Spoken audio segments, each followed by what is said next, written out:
जय श्री कृष्ण दोस्तों, आप सभी का दिन शुभ और मंगलमय हो।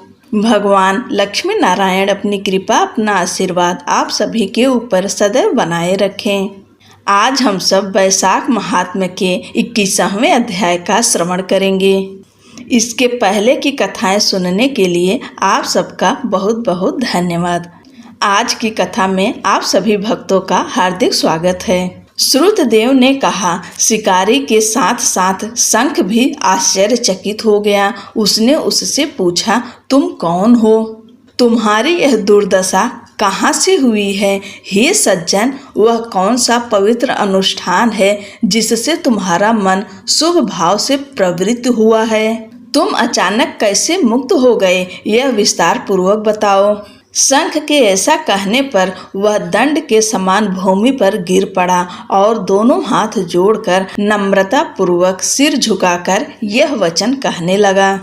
मुक्ति प्राप्त सर्प ने कहा, पूर्व काल में मैं प्रयाग में बहुत बातूनी ब्राह्मण था। मैं सुंदर आकृति और युवावस्था से संपन्न था। अपनी विद्या के कारण मैं बहुत अभिमानी था। मेरे पास प्रचुर धन और अनेक पुत्र थे। मुझ में सदैव अहंकार पूर्ण व्यवहार करने का दोष था। मैं ऋषि कुशिदा का पुत्र था जिसका नाम रोचन था। मेरे कार्य ये थे, चुपचाप बैठना, लेटना, सोना, जुआ खेलना, गपशप करना और सूद लेना। लोक निंदा के भय से मैं सूक्ष्मतम परंपरागत अर्थात धार्मिक कर्मकांड भी पाखंड पूर्वक करता था, परंतु उन पर मेरी कभी कोई आस्था नहीं रही। इस प्रकार दुष्ट और विकृत बुद्धि वाले मुझ व्यक्ति ने बहुत समय व्यतीत कर दिया। एक बार वैशाख मास में जयंत नामक ब्राह्मण ने भगवान को प्रिय उस माह के लिए बताए गए पवित्र अनुष्ठानों का वर्णन किया। उस पवित्र स्थान में निवास करने वाले पुण्यात्मा ब्राह्मणों में से स्त्री, पुरुष, क्षत्रिय, वैश्य तथा सहस्त्रों शूद्र प्रातःकाल स्नान करके भगवान मधुसूदन की पूजा करते थे। तत्पश्चात वे जयंत द्वारा कही गई कथा सुनते थे। वे लोग शरीर और मन से शुद्ध थे। वे मौन व्रत रखते थे। उन्हें वासुदेव की कथाओं में रुचि थी। वे वैशाख के पवित्र अनुष्ठानों में भक्ति पूर्वक लगे रहते थे। वे कपट और आलस्य से रहित थे। मैं कौतूहलवश तथा यह देखने की इच्छा से उस सभा में गया था कि वहाँ क्या हो रहा है। पगड़ी पहने हुए भी मैंने सिर नहीं झुकाया। मेरे मुंह में अभी भी पान के पत्ते थे। मैंने तो कुर्ता पहना था, उसे नहीं उतारा। गपशप और अफवाहों में रुचि लेकर मैंने पवित्र कथा का वातावरण बिगाड़ दिया। गपशप के कारण सभी का मन अस्थिर और विचलित हो गया। कभी कपड़े तानता, कभी लोगों को डांटता, कभी जोर से हंसता। इस प्रकार प्रवचन समाप्त होने तक मेरा समय व्यतीत हो गया।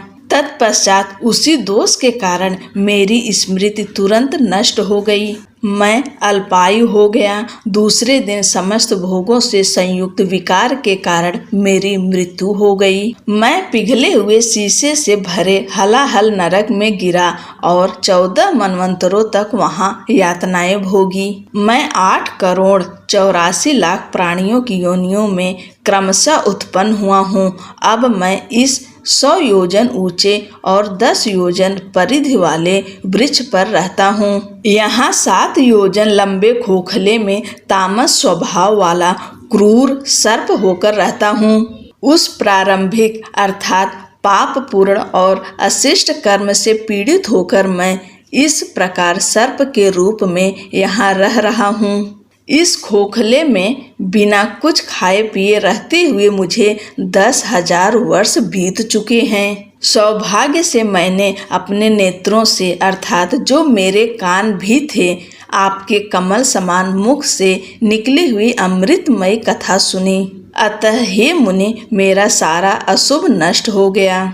मैंने अपना सर्प रूप त्याग दिया है और दिव्य रूप वाला व्यक्ति बन गया हूँ। मैं श्रद्धा पूर्वक हथेलियाँ जोड़कर आपको प्रणाम करता हूँ। मैं आपके चरणों में शरण लेता हूँ।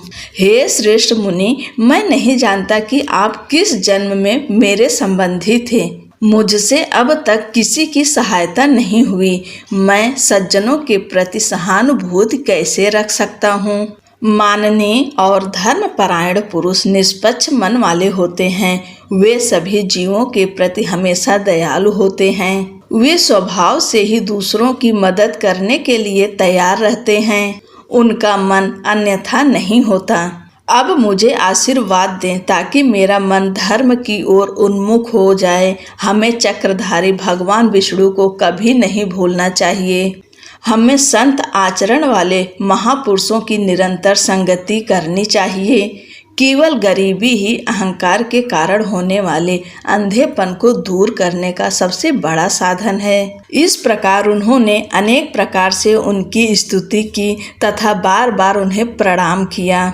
दोनों हाथ जोड़कर उन्होंने उन्हें प्रणाम किया तथा चुपचाप उनके सामने खड़े हो गए। शंख प्रेम से अभिभूत हो गए। उन्होंने बिना किसी अनावश्यक उत्तेजना के दोनों हाथों से उन्हें उठाया तथा अपने परम मंगलमय हाथ से उनके अंगों को सहलाया।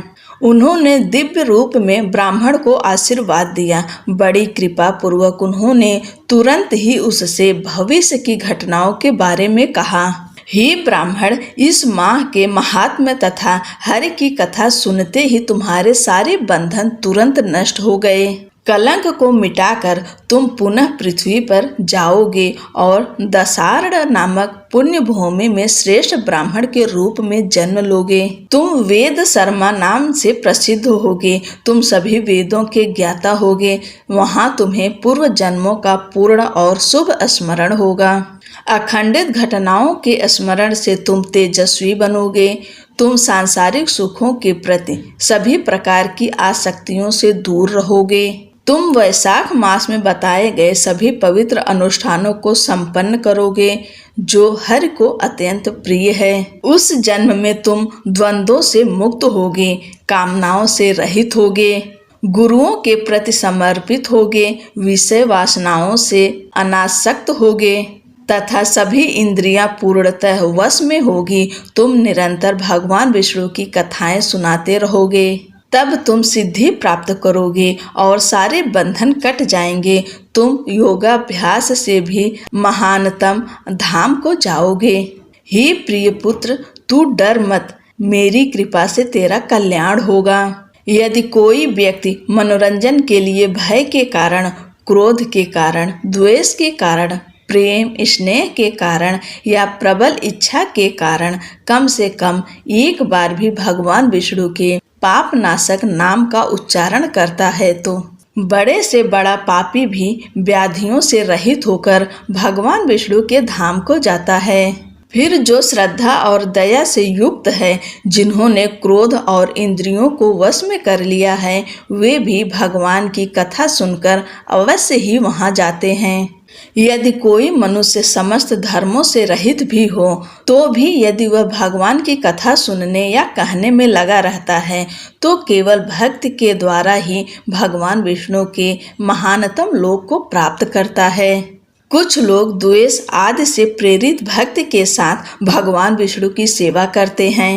वे भी पूतना के समान महान लोक को जाते हैं जिसने अनेकों जीवों का नाश किया था। मनुष्य को सदैव महापुरुषों की संगत करनी चाहिए तथा उनसे वार्तालाप करना चाहिए। वेदों में ऐसा आदेश दिया गया है कि मोक्ष चाहने वाले को इसका पालन अवश्य करना चाहिए। इस वाणी विनिमय से सामान्य लोगों के पापों का नाश होता है। इस वाणी विनिमय के दौरान अनंत भगवान के नामों के उच्चारण के समय प्रत्येक श्लोक में त्रुटियां हो सकती है। फिर भी माननीय और धर्मपरायण लोग भगवान के यश से संबंधित नामों का श्रवण, गान और स्तुति करते हैं। दोषपूर्ण पाठ भगवान अपने भक्तों को अपनी सेवा में कष्ट नहीं देना चाहते, न ही वे चाहते हैं कि वे अपना सौंदर्य और यौवन नष्ट करें। एक बार स्मरण करने पर ही वे उन्हें अपना तेजस्वी धाम प्रदान कर देते हैं। ऐसे दयालु की शरण कौन नहीं लेगा। उस स्वयंभू नारायण की शरण में जाओ जो दोषों और दोषों से रहित है, जो अपने भक्तों से प्रेम करते हैं, जो अव्यक्त होते हुए भी मन के द्वारा अनुभव किए जा सकते हैं और जो दया के भंडार हैं। हे महाबुद्धिमान, तुम वैशाख मास में बताए गए इन सभी पवित्र अनुष्ठानों को करो। इससे प्रसन्न होकर जगत के स्वामी तुम्हारा कल्याण करेंगे। इतना कहकर मुनि रुक गए। दिव्य रूपधारी पुरुष ने बड़े आश्चर्य से शिकारी की ओर देखा और पुनः मुनि से बोले।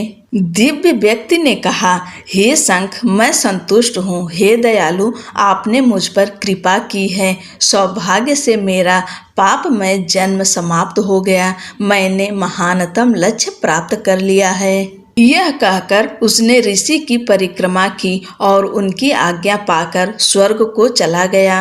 तब संध्या हो गई। हे राजन, शिकारी ने शंख को प्रसन्न किया।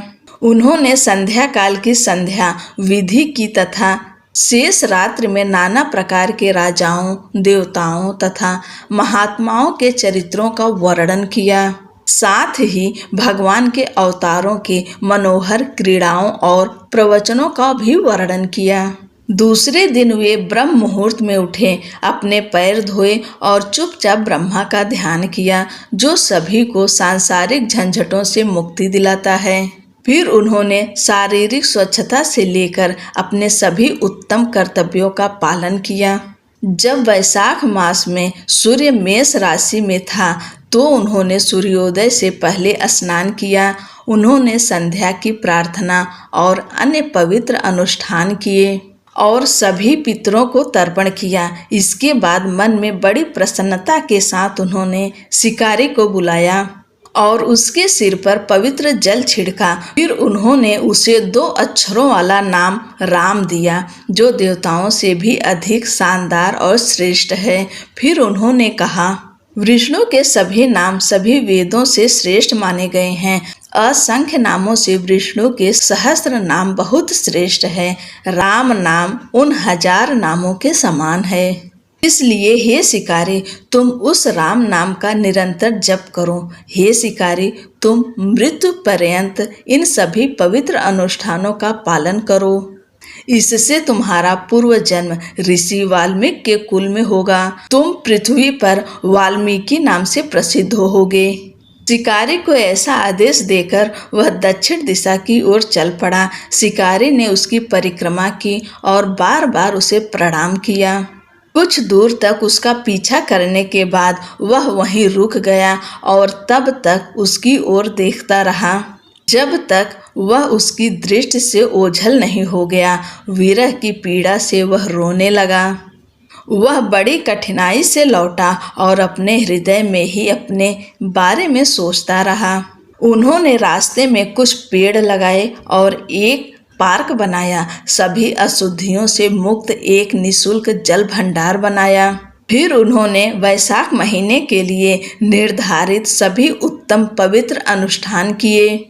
जंगली कठफोड़वा, कटहल, गुलाब और आम के फलों से वे थके हुए राहगीरों को भोजन उपलब्ध कराते थे। वे पसीने से तरबतर पैदल यात्रियों की थकान छाते, पंखे, जूते, चंदन और जगह जगह रेत के कण फैलाकर दूर करते थे। वे सुबह जल्दी उठकर स्नान करते और दिन रात राम मंत्र का जाप करते। शिकारी का पुनर्जन्म वाल्मीकि के पुत्र के रूप में हुआ। कृष्ण नाम के एक ऋषि थे। उन्होंने उस सरोवर के तट पर बिना किसी बाहरी हलचल के बहुत कठोर तपस्या की। जब बहुत समय बीत गया तो उनके शरीर पर एक चींटी का टीला बन गया। इसलिए जब उन्होंने तपस्या बंद की तो लोग उन्हें वाल्मीकि कहने लगे। जब कृष्ण को सांसारिक विषयों की याद आने लगी तो हे राजन, वे स्त्रियों के विषय में सोचने लगे। एक नर्तकी ने उसे पकड़ लिया और शिकारी ने उससे पुनर्जन्म लिया। वे सभी लोकों में वाल्मीकि के नाम से प्रसिद्ध हुए। उन्होंने ही अपने मनोहर पदों के माध्यम से राम की कथा को संसार में लोकप्रिय बनाया। इस प्रकार उन्होंने कर्मों के बंधन को दूर करने वाली राम की दिव्य कथा को अपनी रचनाओं के माध्यम से लोकप्रिय बनाया। ही राजन वैशाख का महात्म्य देखिए, जो आज भी समृद्धि प्रदान करता है। यहाँ तक कि एक शिकारी ने भी जूते का दान करके दुर्लभ ऋषि पद प्राप्त किया था। जो मनुष्य इस रोंगटे खड़े कर देने वाली सात्विक भाव से तथा पापों को नष्ट करने वाली महान कथा को सुनता या सुनाता है, वह फिर कभी जन्म नहीं लेता, अर्थात मोक्ष को प्राप्त होता है। दोस्तों, यह वैशाख मास कितना पुण्यकारी मास है। अगर इस वैशाख के महीने में आप कुछ ना कर सकें तो कम से कम कथा का श्रवण ही कर लीजिए। कथा सुनने मात्र से भी आपको पुण्य फल की प्राप्ति होगी। आज की कथा यहीं पर समाप्त होती है। आगे की कथा अगले की वीडियो में हम सुनाएंगे। तब तक के लिए जय श्री कृष्णा, राधे राधे। आप लोग जहाँ भी रहिए खुश रहिए, प्रसन्न रहिए। दिन दुगना रात चौगुना तरक्की करिए, उन्नति करिए और आगे बढ़िए।